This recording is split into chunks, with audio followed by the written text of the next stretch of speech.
The stories you've never heard. Who did Suzanne Hill famously slap? The jokes behind the jokes. What would happen if I did a great big fart? For the first time ever on Ash, Lachie, and Susie O'Neill. And I just peed a pants. We go behind the laughter. Producers Podcast, back for another week, the Wednesday edition, live from Sydney, are Ash, Lutz and Susie and everyone. But as you can hear by that cheeky little laugh, not myself and Lachie. No. Like we're back in the studio, but it does mean that we have a special guest with us today. We do. You've heard him sometimes. He comes in and panels the show when the guys when they've been in Fukuoka, when they've been away, pretty much any time where we get left at home, we get joined by the wonderful Dave Ferrier. He also does the weekends as well. I was going to get to that. Sorry. And maybe that's just the ranking system I have in my head. Radio, I went anchor, panel op, and then day's announcer. But Dave, and below welcome. that, weekend's announcer.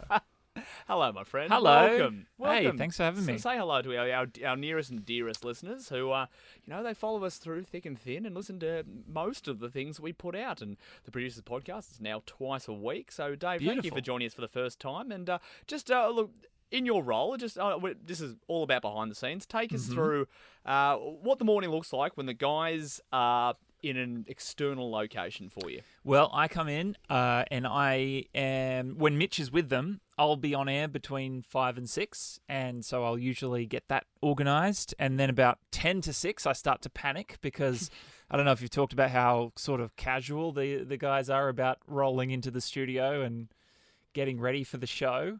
So I'll be like, well, can we test the line? We're live in 6 minutes, and then usually everything works out. And we have a great time. And because they're in Sydney, in the Sydney studio, I really have to do very little. I just have to make sure the Sydney fader is on, because otherwise Buzz can control everything from Sydney. Yeah, Buzz does have total control from that studio down there, but you're the link man here. But I love what you say about the casual nature of this show.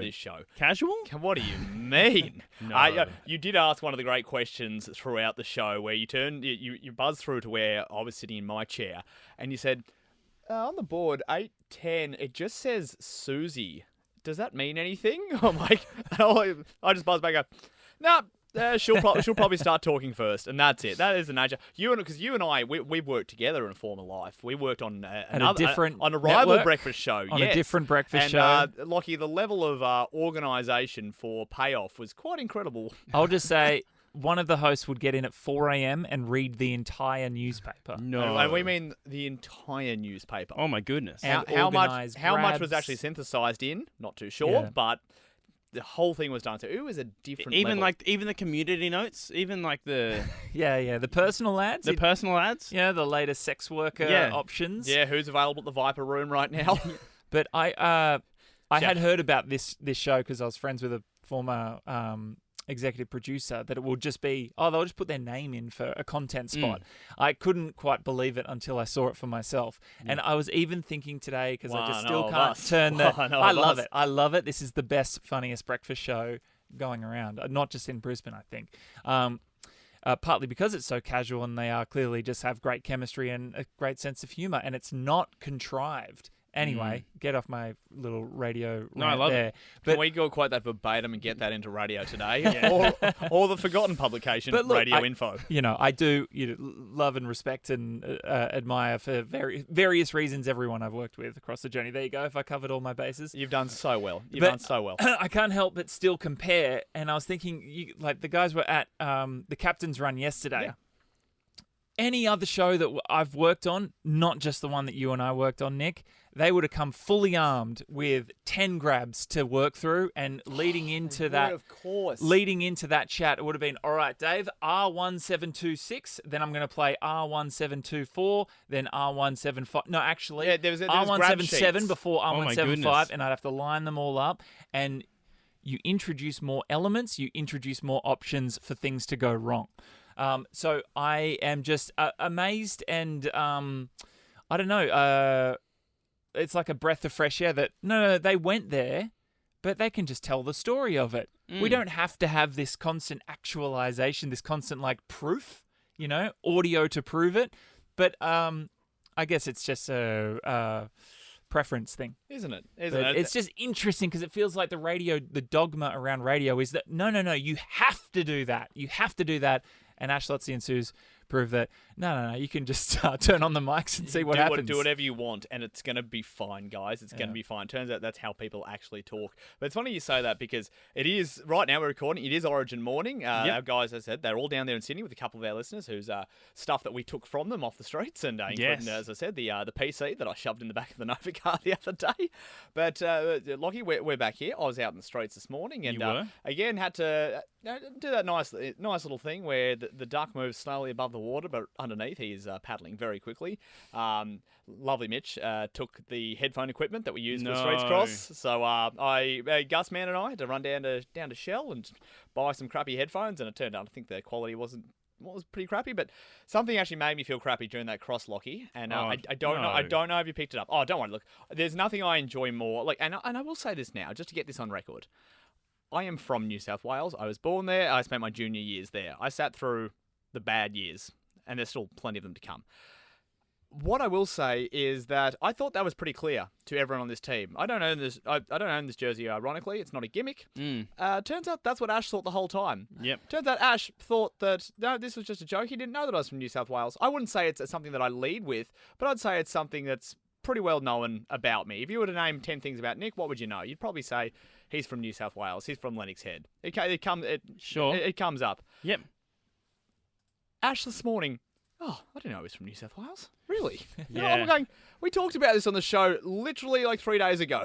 I mean, last year, Dave and I were reminiscing this morning because the last time this happened, this time last year, the guys went to Adelaide. That was correct, yes. And you did almost the exact same cross with... Send me down for like a pulse check. Exactly. We went down to the Brecky Creek Hotel, and you just fired an absolute belter at Suze out of nowhere. Yeah, it was unnecessary, but I did it. Absolutely unnecessary. And we were reminiscing about this morning going... Oh, Dave, because you would have been here for it. Yeah. Yeah.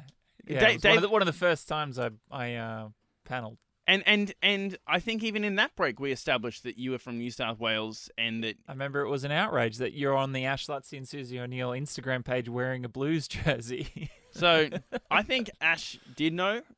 Whether he had forgotten, that might be a different thing. But that man, I think he forgets a lot of things sometimes. I think he needs to be reminded. He's just got to stay focused on what's in front of him, and that's absolutely fine. But Lachie, look, this is for us when we're in this role, when we don't get taken down to Sydney, and it's like when the Cats are away, the mice play. How have you been playing today? Because Leash's away, so you get to sit in the big chair. Well, yeah, that's true. I actually wanted to check in on you because we talk about invites. We talk about you're not going to Sydney. I have been invited over the past year to participate in a regular football match, a regular lunchtime football match on a Thursday. Are you talking about the secret Brisbane media cabal? Well, that operates. Potentially. I have tread lightly here, Lachie. I am. Your invite can be rescinded at any time. I know. If you reveal too much. No, I'm being very careful with this. I have received an invite. I have played the last 2 weeks. I'm hoping to play again this week. I noticed, Nick, that you not on the list. Not on that email chain. Oh, first of all, I had no idea. Well, this probably proves the point. I had no idea there was an email chain or a list or anything like that. But I have put forward my expression of interest in this secret Cabal game that goes on where the big deals are done. And look, as we know, I do have a couple of dodgy knees, and I want to make my return to local AFL before I make my return to park soccer.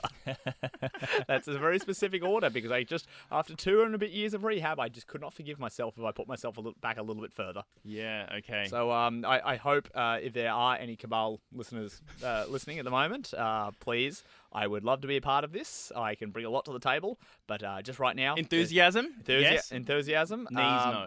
No, absolutely not. I like to think that I helped train my sister to get to New South Wales state level back in the day, with just a lot of keepy-ups and kicking a ball against a wall, but I like to think I was part of that journey. So, look, if you'll have me, you got a very enthusiastic keeper/winger. Can I just...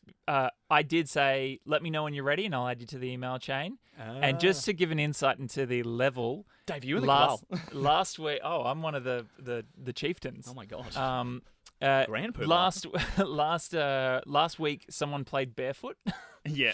And the week before last. Yep. Last week, the same guy showed up wearing slides, and he played, and he chopped up. Like, he's a really good player. So we've had a guy playing jeans.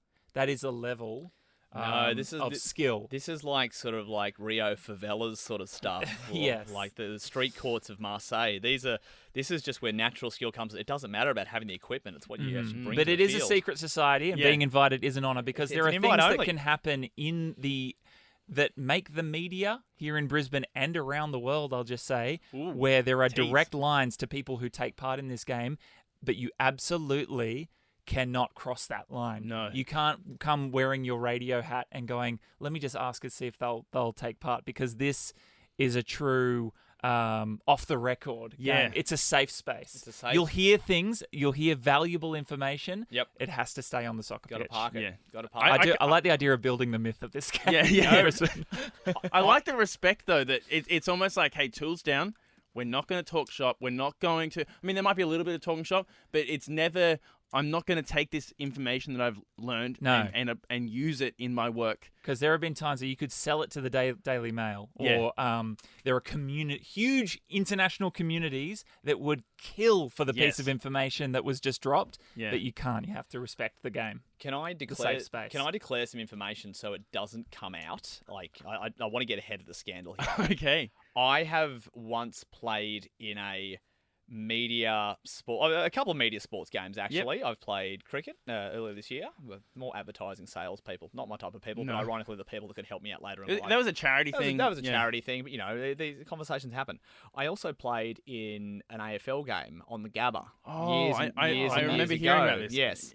So what That'd about be awesome. yeah, we but have that- a mutual friend who also... well, would've that's played. where I'm going with this. Okay. Because as someone who is probably not at the height of their powers, but someone who knew what they were doing, there are a lot of people out there who were fans on this team. And so it was a Brisbane Lions organised game, and I was working for the station that was a part-time sponsor. And I was just like... I was an assistant producer or something. So, and that was like when they go, Nick Davis, assistant producer, XFM.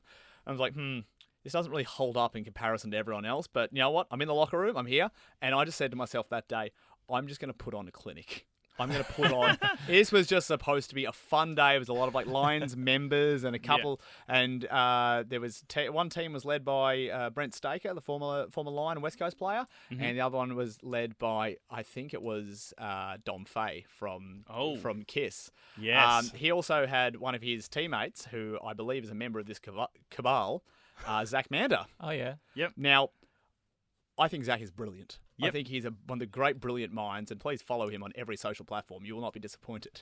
But just don't follow their No, Kiss not them. No, stuff. just individual No. stuff. Yeah, I just want to make that really clear. But I think I was a bit jealous of Zach, and if I do, this conversation does need to be had. I decided to I saw Zach was going up in the ruck. I decided to put myself in the ruck. In AFL, that's where you jump against each other. Contesting for a ball. Contesting for a ball, yeah, and I knew that I could dominate here. So I ran up and first bounce, I drove my knee straight into him. Oh, no. He's a skinny boy. He's a Yeah. he's a lean lad. He's a lean lad. I don't think he was a father yet, so I don't feel too bad about it at that time. But look, I just need to get that out there that I will not bring that level of competitiveness. So if he sees you show up to this game, he might. Like Harry that'll Potter, be the first thing. Like Harry Potter's scar, it'll start burning. Okay. Maybe Alright. he just needs to be on the same team. I just need. Yeah, well, that's a good point, actually. Maybe. Yeah. See, maybe I didn't need to make that confession. I could have hidden that forever. You Now, could've. now it's on the public record. No, I appreciate knowing it, just in case Zach brought it up. I was ready for this. I didn't want things to be awkward. But Well, Nick's been prepped. I have- You know, he understands. I understand. See, that's the thing. I like to declare stuff on this podcast, so it's on record somewhere if it ever needs to come up. Like how I've been eating the collagen bars in this studio, just picking them off one by one. Me too. Have you? On a Saturday. Have you not? No. When there's free food, Lachie, I ate like Greek salad out of the fridge today No, because that's it was true. left over from the Euros shop yesterday. If it's there, it's free. It's up for grabs. Can I check? This might be the most boring thing in the world, but my rule is if you leave something in the studio and you've left for the day, particularly if it's, connected to the breakfast show, they sit in lofty on a pedestal. They get stuff sent to them all the time. Sure. Yep. If it's still here once they're gone, it's up for grabs. Fair game. Yeah, I reckon. Yeah. I use the Okay. same. I use the same rationale with Ash's keys. Once he leaves them here, which he does a lot. Fair game. We just go sleep in his house. And Absolutely fair. The forward Go wrap. through The the forward wrap fridge. is mine.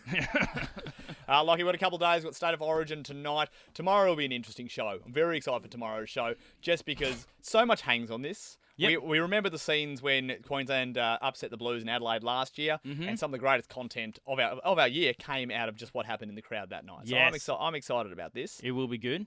I actually also just want to, in the spirit of confession, I wanted to confess something that happened to me yesterday. Please. I was spending a lot of time trying to set up the Mitch on the Street Cross yesterday, or today's Mitch on the Street Cross, and we had some things fall through, which is fine. That's the life of a producer, is to try things, and if they fall through, then you pivot.